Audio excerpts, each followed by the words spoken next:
What do you love photography? When I was 7, I just fell in love with it. My grandparents let me use their camera one day, and I don't know why. It was like a magic moment. And so since then, I think I love the ability for it to capture a moment in time. And whether that's like a memory or a story, you've literally frozen a moment in time you get to look at forever. What do you love most about business? Probably the freedom and flexibility. Image, post, or video? Both. That's right. Both, either or, depending on the context. What's your favourite AI tool? Probably just ChatGPT. Am I basic for saying that? No. Is there another one? I don't know. I'm literally...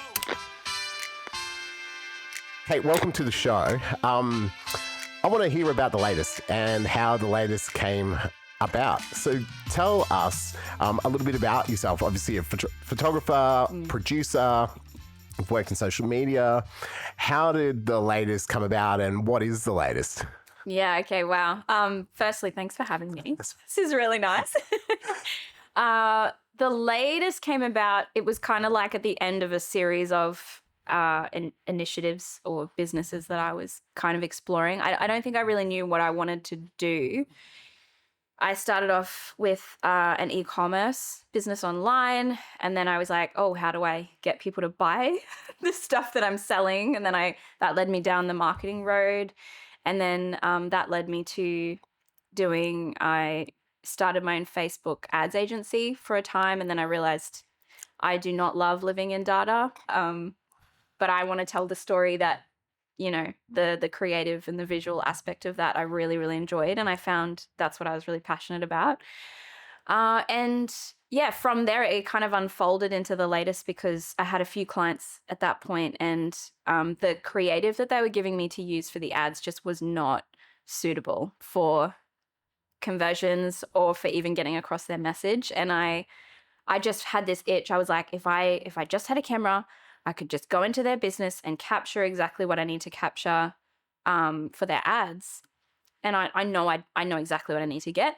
And then from there, I just kept feeling that like desire of like, it was almost like an itch I needed to scratch. And so, yeah, we bought a camera. And I mean, previously I'd always been interested in photography. Previously, I tried really hard to learn. And this was like pre-YouTube being a thing, I think. I can't remember. I just don't think it was popular around. And so I'm trying to learn off a PDF document. And I'm a visual person. Converting like technical, and some of it was like beyond what I needed to know, even just to know how to shoot. So nothing really like worked or clicked back then. But fast forward to when we bought a camera, it was like everything just clicked that I'd tried to learn years ago, kind of clicked into place. And I'm pretty sure I think I did my first like paid job within 2 weeks of getting that camera. And Right. it just all kind of happened. Like it all kind of unfolded. And even the name, The Latest, like I'd just been shooting for a little bit and I was like, I think this is it. Like, I think this is the thing that all the other things have kind of led to. And the name just kind of came out of the blue. There was no process to that. And then I looked it up and it was available. And it just... Well, you're lucky. Naming is so hard. So hard. It's like the hardest thing I literally do with clients. It's so hard. Yeah. So I was like, really That's cool. grateful that one just kind of came. Yeah. So how did you develop your visual style? Because you have a distinct style. Have you always... Has it been that style or has it kind of developed over time?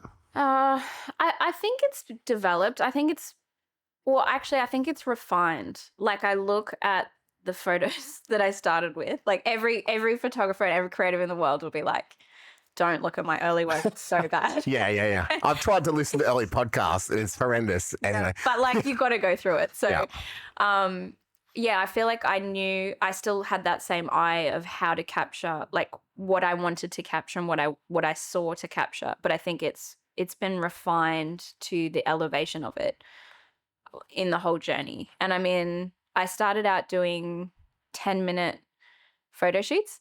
So we'd go to a cafe because like I was working with business owners and I was running a Facebook ads agency and I was like, we just need like really a quick 10-minute capture a couple of shots of them. Like that's really all we need to put on their website, on their about page and to have like a little post on social media. So I just started offering that and then I would book out a cafe I wouldn't book out the whole cafe. I'd like arrange with them, and I'd book back-to-back sessions with clients, 10 minutes back-to-back. And I think that really set me up to kind of see what I wanted to capture beforehand. I kind of came in like really knowing exactly what we're capturing. And then because it was so fast, like you had 10 minutes to connect with someone, build rapport, capture what you need to get, and then get out.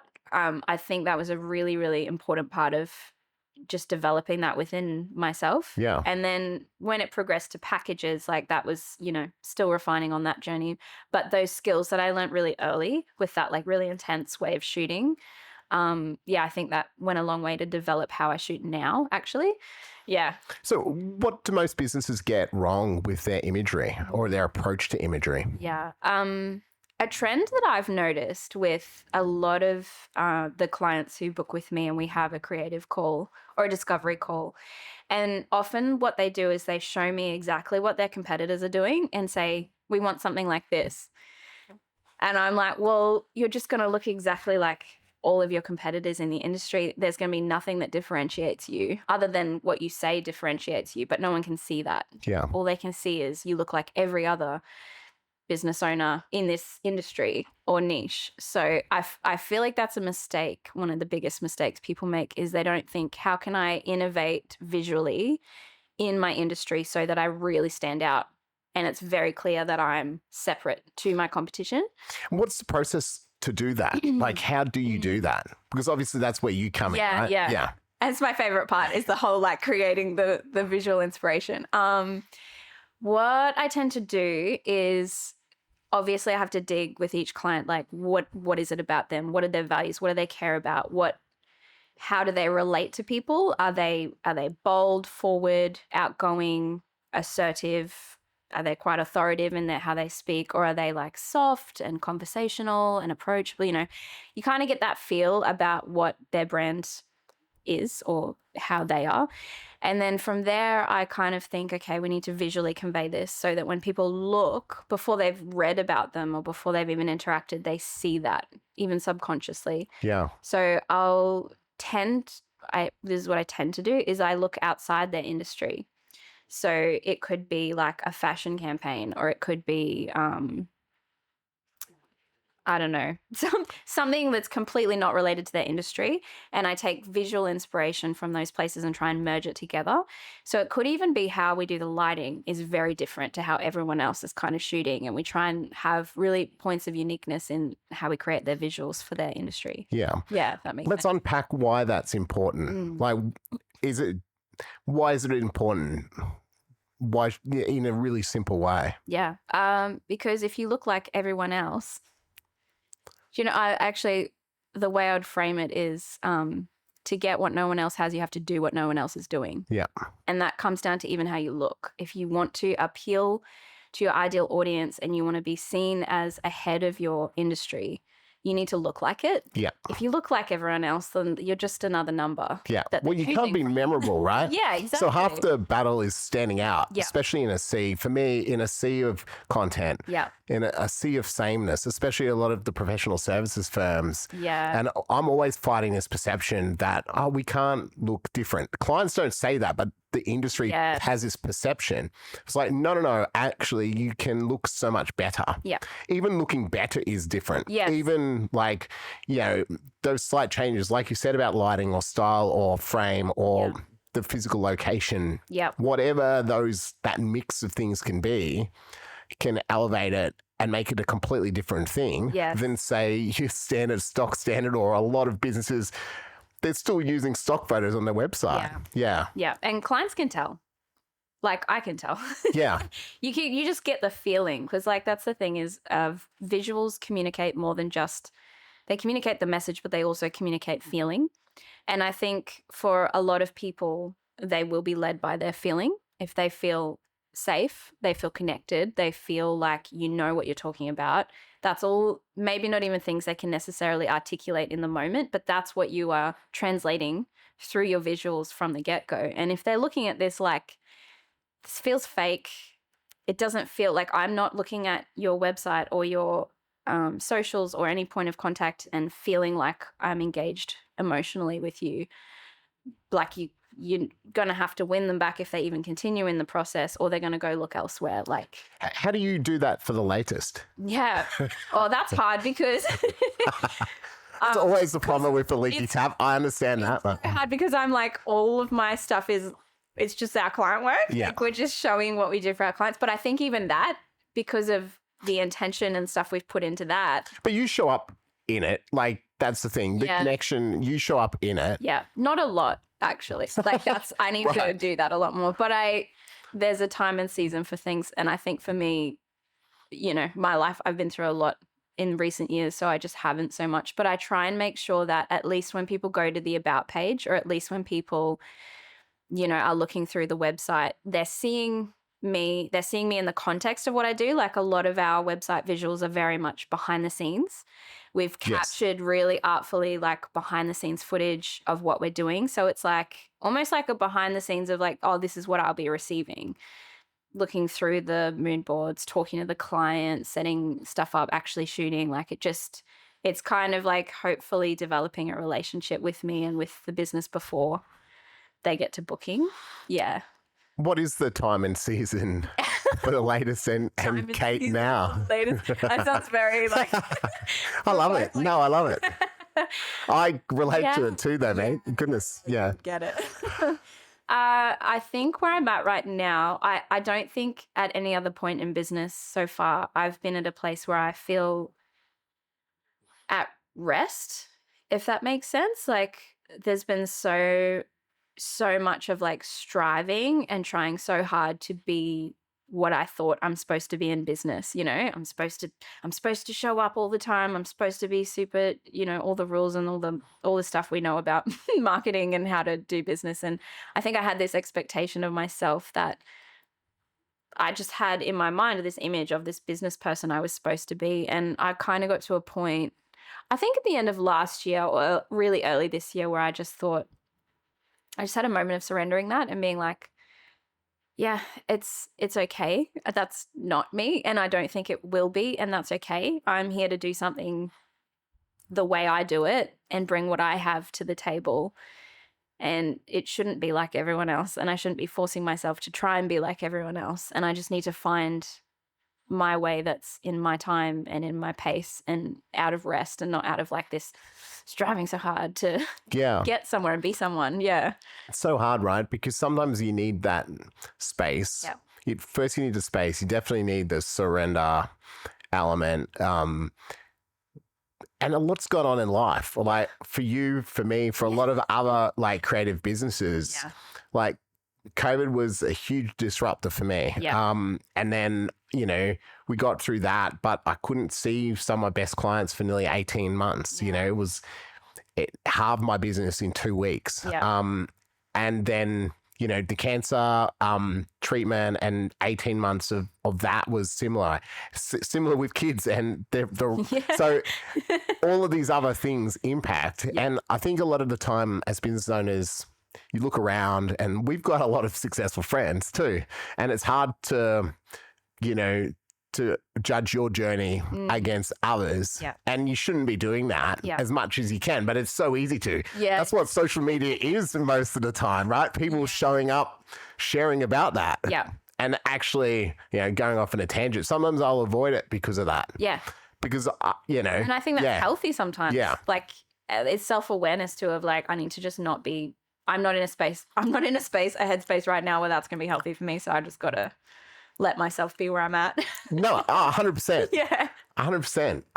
And we've only got so much time and energy and effort to put into things. Yeah. And with young families, and as they, you know, as they grow and everything else, and partners to factor in and all of life stuff. Yeah. It's not like when I was 25 to 35 really, and was just working all the time and then doing my sports and bits and pieces, and, you know, life is a completely thing. Running a business is a completely different thing.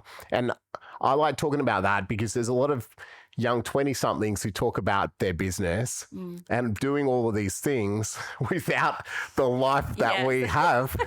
And you can get caught up in that. You can get caught up in that. And I'm sure if they saw our day, they'd be like, oh, and that's fine. But you can kind of get caught up in that. I think it's a particular time frame, and a lot of our audience is in that themselves, 30-somethings to 40-somethings, busy with kids, family, trying to build a business, good at what they do, not really sure what to aspire to, but want something better in their life, just generally. Yeah.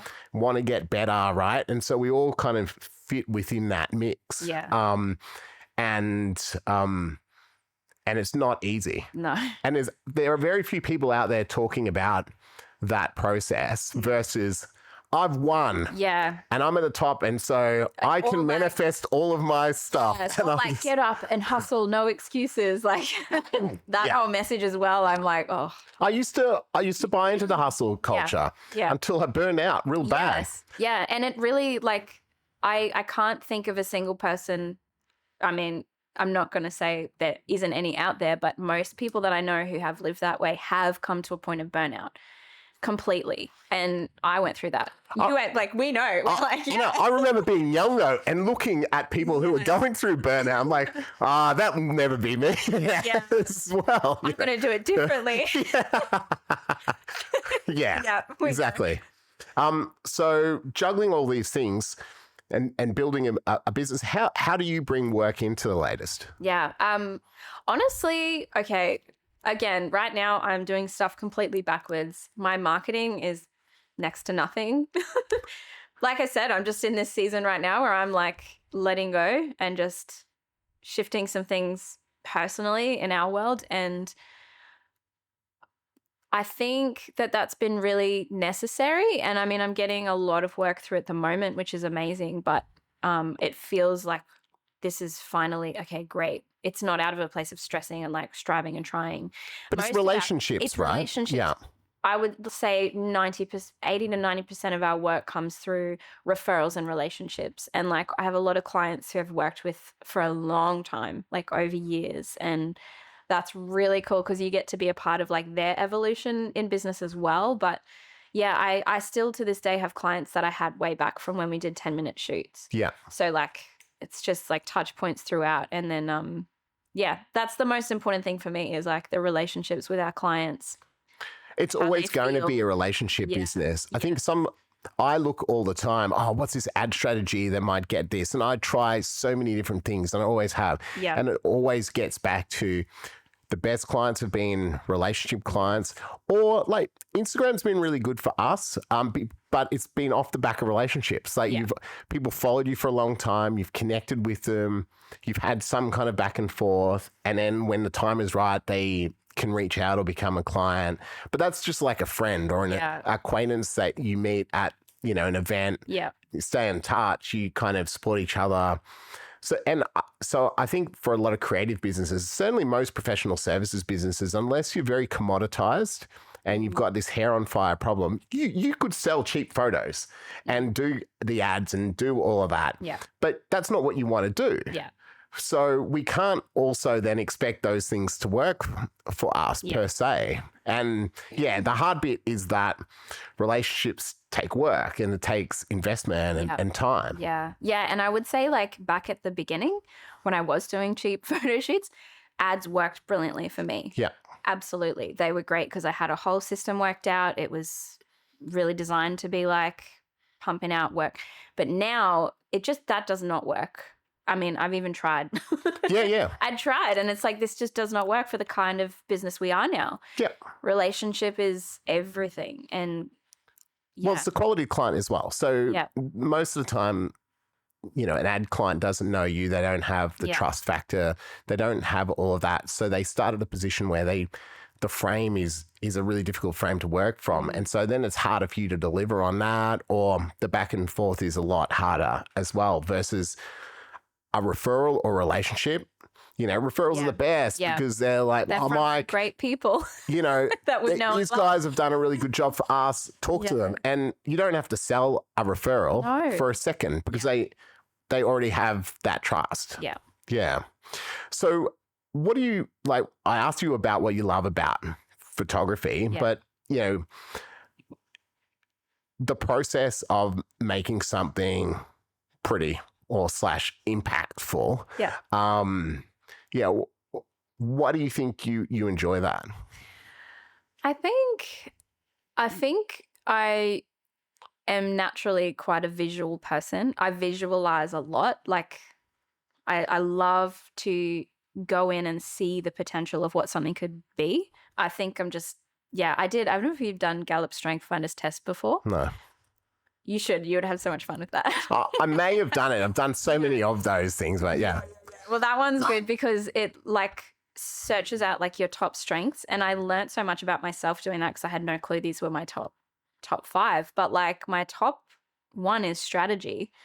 And then second to that is like ideation. And third to that is futuristic thinking. So knowing that about myself made me feel so much more confident in what I do because I'm like, no, this is actually what I am strong in and what I'm gifted in.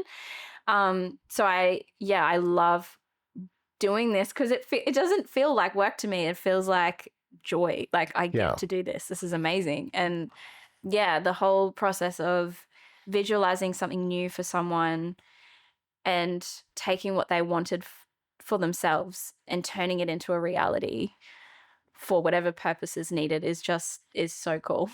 How do you get them comfortable in that new space and in that creative process? Yeah. I think I do a lot of vision casting. And when I say that, not like in a weird way, but in like I've gone and created a concept or I've taken what you've said and what you needed and then I go away and, you ideate and you pull together something. I try and make it visual so they can see what I'm talking about and then walk them through like, this is why I chose this is what I think this would convey this, see how this says this to you when you look at it, this is why we need to incorporate this, and just to kind of have that like deep dive into the why really helps, I think. Yeah, it's certainly how we go about things. Like for me, it starts with strategy, right? And connecting to that, like how do we want to be seen, heard, feel in the world? What do we want clients? What's the perception? What kind of words? What kind of language?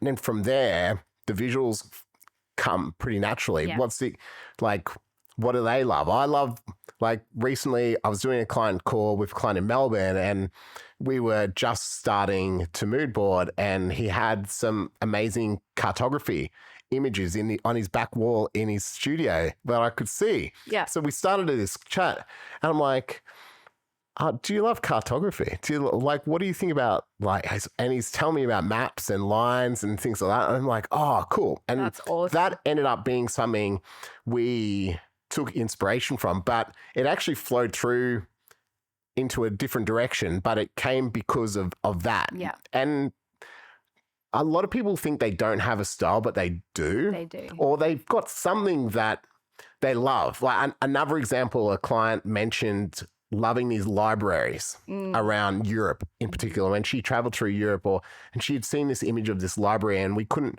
remember where it was. And we jumped on straight away Google and we're looking at cool library imagery. And it was just this awesome imagery. And it became this really clean, Scandi aesthetic, like idea that, she loved that cleanness and that space. And that was a really natural connection then. And so it allowed us to then bring them on that journey visually.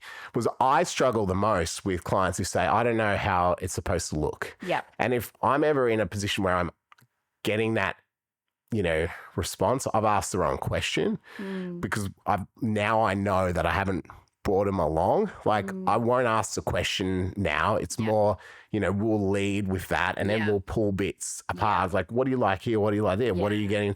And it's amazing. And through that process, you actually get a much better feel for what they're like anyway. And that's a really good point too, like when people are like, oh, we don't know. But if you look at the stuff people like, you can pull out trends like quite clearly out of that. Yeah. So yeah, Now, there's some Really- crazy ass people who Yeah. have like, stuff that you're like, yeah, it's not going to be part of their corporate style, but yeah, Yeah. no, 100%. and I think for me too, like it'd be different for you, but because I'm kind of after you, like Yeah. you're in the branding space and I take a lot of cues from branding. So I'll Yeah. often like straight away, I'm like, I need to see your branding. Sure. Side. I need Yeah. to see your colors. I need to see your direction. Like, and then I kind of base a lot of what I do off that, as well as like in chatting to them and everything else we've talked about so far. But like, I do really base a lot off the brand because that informs everything. Because I'm like, yeah, we're not representing. Yes, we need to showcase people, but we need to represent the brand. And so, like, I've imagined that would be so much trickier for you because you're starting from ground zero. It and is. You don't have something to like jump off of, whereas I get to jump off of whatever you guys. It is, but it's cool. Like, that's the thing for me. That's why I asked that solopreneur agency thing. It's all about agency for me because I like making stuff, and it's in that process. The hard bit is when they don't, like, when you've got a clear vision and then it, you know, through the process, it might get watered down or it might get changed. But that's kind of part of it. Again, but no, I love that because the metamorphosis, you know, and that evolution from this to that, that's the bit for me afterwards that I'm like, yeah, that's cool. Yeah, it is very, very cool. It's very satisfying. Yeah, it's super. See the before and after, you're like, yes. Yeah, no, absolutely. And I don't know how, and I suspect, you know, I know clients feel that way, and I've had plenty of examples. There's one classic one, and the client had made the logo themselves, and there was, and they were really attached to this logo. Yeah. And it was very dated. And we came in and we would, you know, they agreed to do a logo refresh and everything like that. And I just said, look, trust me, it's part of it. We'll come back. Yeah. That first round of creative, they loved it.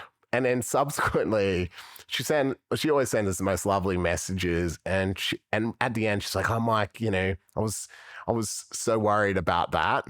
But actually, like, I'm not looking back now. I'm so happy. Yeah. And that's, you know, that's a really important bit. Yeah. And it's also very difficult for client to see that at that point. They have to trust you to get there. Absolutely. Especially because we have that ability to like visualize what it's going to look like. Yeah. Even like when I'm shooting sometimes in camera, I know what it's going to look like when it's edited.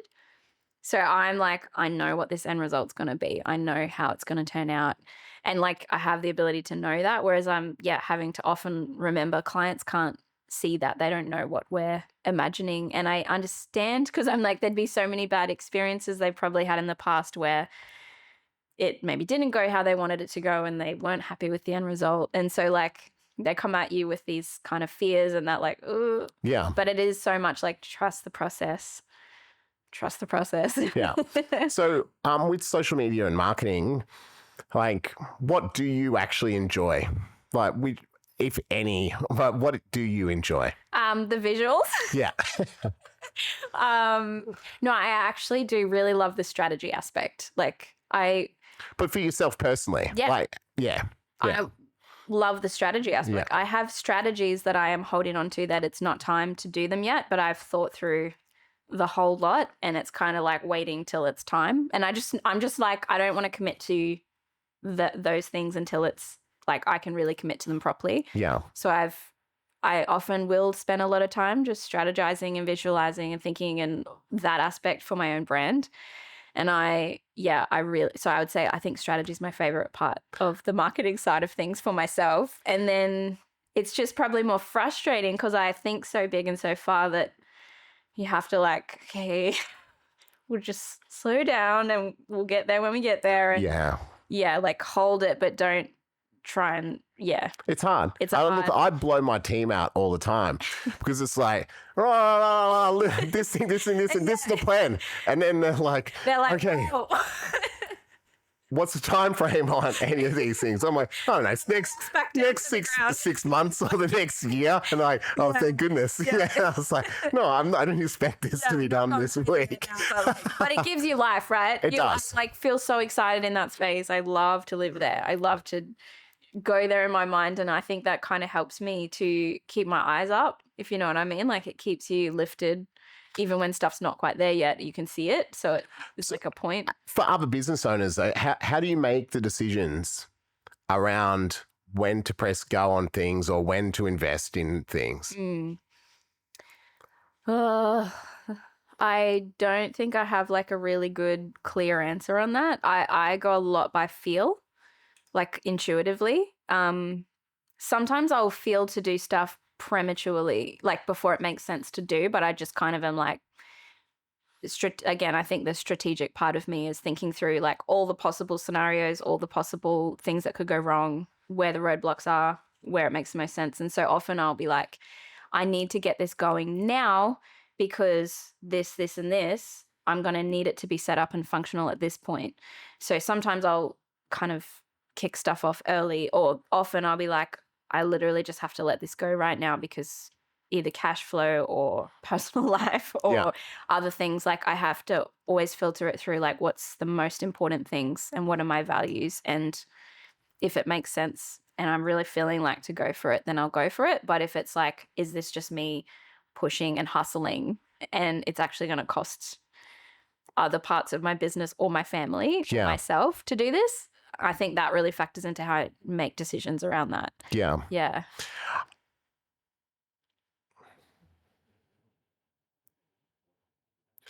What's been the hardest part of running a business? Juggling it with life. Yeah. I would say. Yeah, because I say this often to my husband because he has a job, and I'm like, when you fall down, someone comes and takes your place. Yeah. When I fall down, that's it. Yeah. Like, the buck stops here. And I think that's probably the hardest part, is like, there's times where you can't, like, life is pressing you hard. And there's been, especially the past few years for me, it's just been, we've had to walk through some really hard stuff, and like all at once. And the hardest part was being like, but I still got to keep this thing alive, and I've still got to try and get money in the door and try and get everything covered and try and pivot and flex and work around all of it while still not letting myself fall apart, but while falling apart at the same time. Like, it's a very, like, it's like walking a tightrope with like all this stuff you're having to carry, and it can be so hard sometimes. I think that's probably the hardest thing. But at the same time, I feel like through all of that, I've grown exponentially. Like, the amount of personal growth in myself through all of that has been incredible. So I'm really glad. Yeah. Well, what's your biggest win? What's your biggest win? Oh, biggest win. Biggest win. Well, I think aside from like the growth, the biggest win is still to come. I probably can't mention it, but potentially international. It's all still like, a conversation, but I think that would be a big win to me, is to travel for a campaign or shoot. And actually too, I think a big win for me was when I got to actually produce.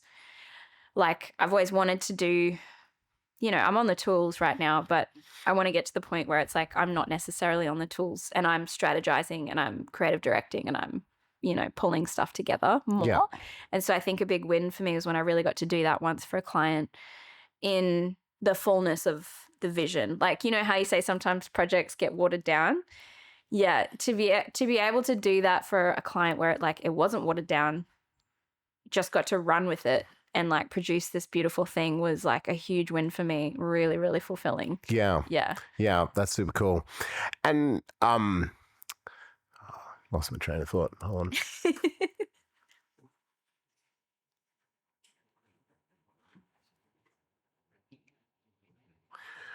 So what is the difference with production then? Yeah. Yeah. It's a good one. All right. So if I was just doing a photo shoot, it would be me with a camera, probably my own lighting. Maybe I would have an assistant depending on the shoot, but that's probably it. And you're just capturing imagery.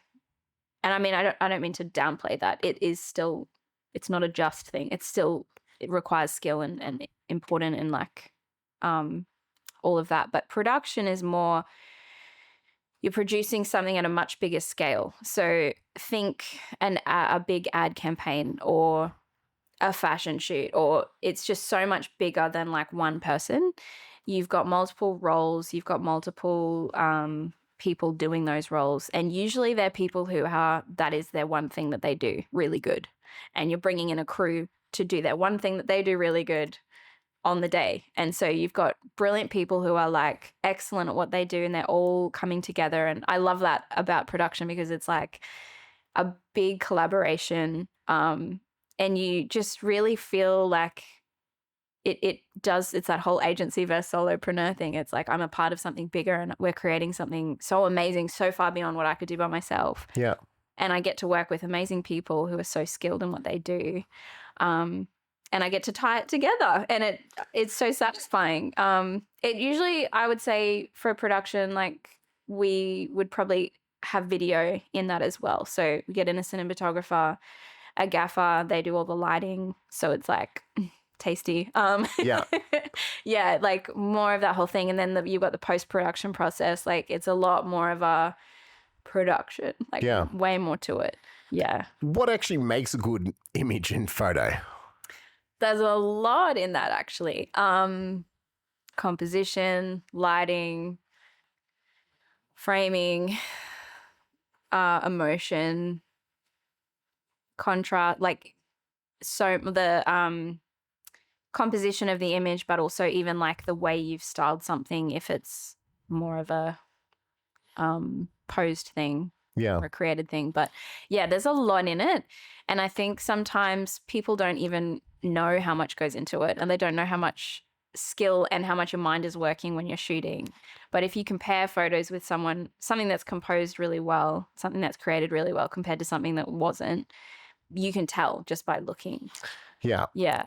How do you use AI now with that, or do you? Not a lot. I feel like I'm really behind the times. Actually, I want to look into it more. I don't use AI for editing, because what I do is a bit more like on the production side of things. So it's not like here's a massive gallery of several hundred images that I just need edited all the same way. Yeah. Like I'm doing retouching. I'm removing dust out of the background. I'm getting rid of, like, it's a lot more. Each image is going through a full treatment, and AI right now can't really do that, or maybe they can and I just haven't figured it out. What is a full treatment of an image? Walk me through that. Okay, well, usually I go through and I do like a pre-cull, so get rid of obviously everything that's eyes half shut, the light wasn't great, focus is a bit don't want to do that. Yeah, just all the ones that are obviously not a choice. Then I'll send that to the client. This is something that I do because you want people to love how they look. You want them to love the image. And so I send it to them, all the selections, and they pick from how many they've got in their package, what they want to purchase. And then from there, I will edit those images. And so obviously color grade, correcting all of the white balance and contrast, and like playing around with like the look for that shoot, because I mean, I do kind of have not a generic, but I do kind of have a style, but I try and make it a bit unique for each client according to their brand. So I might edit something in a different feel to another brand, so it's really obviously different. Once I've kind of got that nutted out, then we'll do a bit of skin smoothing, bit of like removing any blemishes. I don't want to go too hard out because I don't want people to look different to how they actually look, but you want them to feel beautiful and like, like they look the best version of themselves. Yeah, I'll get rid of like dust and like bits of hair and whatever that show up on their clothes, and in the background I'll often remove. And it's more work, but I think that standard of excellence, like comparing before and after just from literally that stage, it makes a big difference. Yeah. Like I can see, the client doesn't see that part, but I see that part, and I'm like, no, that makes a big difference, just removing out all those things and cleaning it up. And sometimes I'll like brighten teeth a little, like brighten the eye whites a little, just make sure it all looks nice and clean, and then maybe add a grain if it's needed. And like just a bit of play around, I guess, with each one. But it depends on the client too, because a lot of them, if it's like event or if it's like corporate, they want that real kind of crisp, clean, nice edit. And then if it's other clients who want that more editorial feel, fashion edit feel. It's more creative. Yeah. It's kind of varies, but that's a generic kind of summary of Yeah, cool. Well, the point is a lot goes into it, right? goes into it. And each could take, depending on the shoot, like 15 to 20 minutes plus per photo. Yeah. Depending on how it's being edited. So yeah. I think people have a perception of the cameras are so good these days. I'm like, well, if you images before and after. Yeah. Yeah. 100%. Yeah. Yeah, no, 100%. And that's why there will always, it's always quality differences through the time. And I'm sure the amount of time that you put in, and look, having worked with you, having done multiple images of us with you, I can see that, right? Because you'll send imagery through and I'll be like, well, we're happy with everything, like, but that's a good place to be. You don't want people to be pushing back, or even opening up the opportunity to push back. Sometimes you think, and early on with the agency, we thought, we'll give them really crazy ideas and out there things or X, Y, and Z. But then you realize, you're creating questions or you're creating problems, as opposed to now, for instance, once we're through mood boarding to concepts, the concepts are all we're happy with, In the past, we've done some like, let's push this concept out and just see. Yeah. And it's like, they've gone for that one. It's like, all right, that's fine. But you work from that. Or it's more like, I love these two. It's actually mean, I love these two. I don't really love this one. And people might pick the more conservative one. And that's, sometimes it's the choice thing isn't necessarily a good thing. And especially with creative, if you limit, feedback and limit having to do too much more work on it by doing a bloody good job straight away. Yes. It's just a lot better business. Yeah. And it builds trust too. Yeah. I think something I do, which I've heard a lot of photographers don't like to do this, and I get why, because raw images look raw. Like they don't look great. I mean, they, for clients who don't know any different really in the moment, they can't tell so much. But I show back of camera or I show as I go because I want them to, one, feel confident they're liking what we're capturing.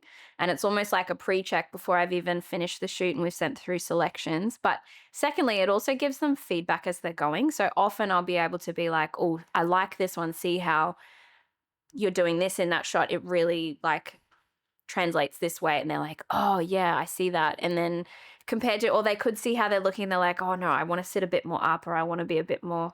And then we shoot a bit more and they're really confident and happy with even how it looks already. So that makes me, it's almost like a quality check for myself of like, I know they're going to love this because they love this already. Yeah. Before we've done any editing, before we've even taken it off the camera, like that is something that I just, I do that for that reason, for many reasons, but for that exact reason that you're talking about. Yeah. Yeah, no, 100%. Like that's, I love that. And it's part of that journey, right? And bringing them along, make sure everyone's super confident and happy, proud. At the end of the day, they want to be proud of their imagery, proud of their brand, proud of what they are. Yeah.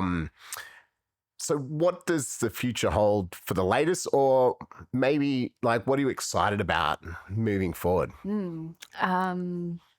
I feel more aligned with the latest probably than ever. Probably because I'm in that place of like I'm at rest with things.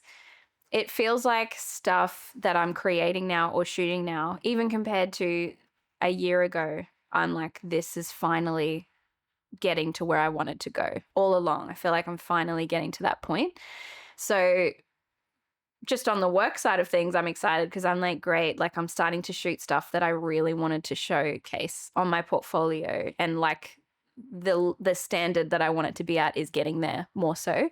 And I feel like, I don't know, I'm at this point, so much is still kind of up in the air, but there's a lot of things being tossed around at the moment for the future of the latest. I definitely want to get back to having a team. From COVID, obviously, that made things really hard. And with production and with the way we do stuff, I kind of just went to utilizing contractors who I know and trust where needed. But now I'm like, no, I can see getting back to a place of building team, even if it's not fully employed with the latest, but like I've got set people, and I already kind of do have set people that I work with, especially for production. But yeah, I'm just kind of open to more than, and things that where I was like years back, you know, we visualize and we think about the future so much, and it's like some of those things I'm like, oh, I might actually be getting to a point where we can start to move on those, and it's exciting. But even like, I think when you go through a lot, you're like, I'm excited, but I'm not like, oh, I'm impatient, excited. It's just kind of like, this is good. Well, yeah, I think sometimes you need to just lean into doing the work. Yeah. And letting that be enough. Yeah. Because the rest of it is really just between our ears, and sometimes it's just a lot of energy and a lot of anxiety and personal effort that is literally just between my ears. Yeah. Versus, okay, let's just do the work. Yeah. Go through the process, let that be. And if I commit to that, Seth Godin talks about that in terms of like this just being a creative and turning up every day and doing it rather than having to feel particularly creative. Yes. No, actually, like I'll turn up every day, and through that process, good things will come. Yeah. And I'll look after me. Yeah. Too. Like, I think we neglect ourselves a lot as business owners. Well, you go through phases of doing that and learning that I can't do that. How do you do it now better? Well, I think I keep track of my internal state better. Like I'll know, okay, I'm really not feeling creative this week. I'm really struggling to just like perform. So instead of pushing through and trying to force myself to come up with a concept when it's just like, it is just not flowing, I'm just going to put it on the shelf and be okay with, I'm not going to get it done today. You know, unless there's a real deadline on it. But usually it's not something that's like, but previously I would have like forced myself and tried, and it just doesn't work. No. But then on the days that I'm like, I'm feeling really creative today, I'm really in the flow, I'm going to take all the creative work that I can do and like smash through that while I'm in this state. And then the days where I'm like, I'm brain dead. Yeah. Got nothing. I'm just going to edit because. But for me, that's literally between 9 and 6 on the same day. I go through all of those stages. So true. That is so true. And yeah, I think like what you were saying before. That's 5:30 to 6 before I start making dinner. Yeah. Crazy time where I'm really. No, but it's true. Put it all down. We're not doing anything. Make no decisions right now. No, exactly. Yes. Yeah. And yeah, I think too what you were saying before about like getting to that point where you just do the work and you just show up. I'm like, yeah, I see that more because like over the whole journey, the things that have just kind of unfolded, like that they've just kind of happened. I didn't force it. I didn't push there. It wasn't from me hustling. It was just from me, what you said, showing up every day and being like, okay, doing what I'm doing. And then things have come out of that. When I look back, I'm like, I can see that as a trend actually. Yeah, that. Well, I know in so many other things, putting aside work, if you have to motivate yourself every day, it's too hard. So I've been doing Brazilian Jiu-Jitsu for 11 years. If I had to make a decision to go to the gym, I wouldn't be doing it. It's just a habit. Yeah. And we do that with our work. Yeah. All of us do that with our work. It is hard though when it's up to you to create that because we have complete freedom. I could just watch the NBA every day and then I could do a lot of things and not do that because no one's looking over my shoulder. Yeah. And, you know, but through creating those good habits, we can lean into, but there's a huge thing around just not putting that internal pressure and that internal thought process and, you know, all of that on ourselves. We've got enough on ourselves as it is. And maybe for me, the last few years, it's been kind of learning through that. Do you have any books or anything that you've like particularly been like inspired by recently or podcasts you listen to? Yeah. I listen to the Leadership Podcast by Craig Rochelle. It's really good. I'm not like, I don't think he releases like super regularly either. So it's like suits me to listen to it when it comes out.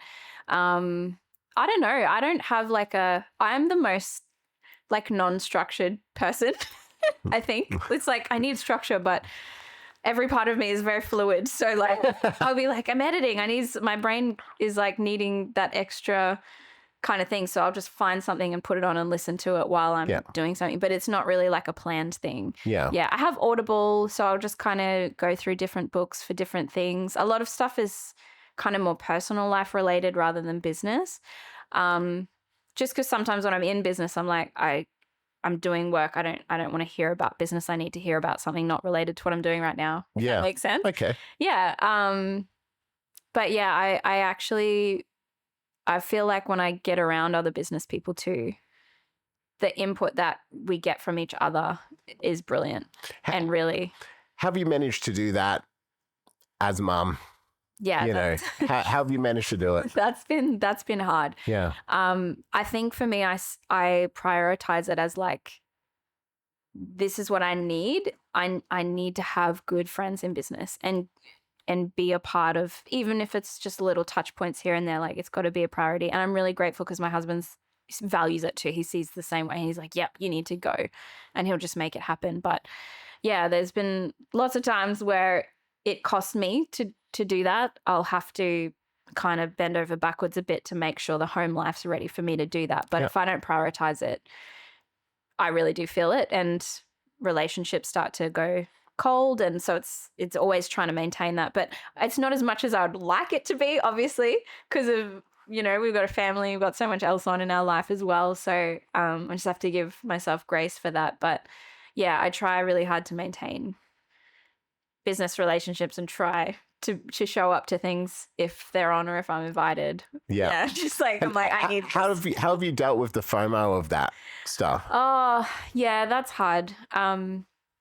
Because like for a lot of my business friends, they didn't even know I had kids, because I'm not going there just talking about my kids. I don't want it to be, that's not my whole identity. No. It's part of it, but it's not it. And so I don't make it the focus. But when you are talking with people who don't have that, and they talk about all the things they're getting done, and they talk about all the goals they're kicking, and they're talking about what they have space for, or this is a bit of a cop out. They say they're tired, and you're like, yes. Yeah. To you are tired. Yeah. And I'm not belittling that. But to us, when we hear this, we're like, oh, yeah. Yeah. So am I. Yeah. Yeah. Yeah, no. So I think there's been so many times where it's like you have that choice in the moment that you could get frustrated, or you could get jealous, or you could compare. And I've just constantly had to like mentally choose, like, I never want to be someone who pulls someone down or wishes bad or gets into a comparison spiral. Like, I want to be the woman that's cheering everyone on in their world where they're at, and it's different to mine, and that's okay. And I'm content with what I have, and it's going to grow and it's going to change, and I'm in different season to other people, and that's okay. And I mean, when I'm still young, got so much life left, and I'm like, when I'm like 50, 60 traveling in Europe with my sweet ass husband dressed really nice, I'm going to be like, I'm loving this season. Yeah. Like it's just knowing where I'm at right now in life, and that's okay. And I'm happy to be here. And I just, if I'm constantly wishing it away, I'm going to look back and I'm going to be like, why did I do that? Absolutely. Why didn't I enjoy where I was at then? Because it was really special and important. Kate, thank you for being on the show. Yeah. Thanks for having me.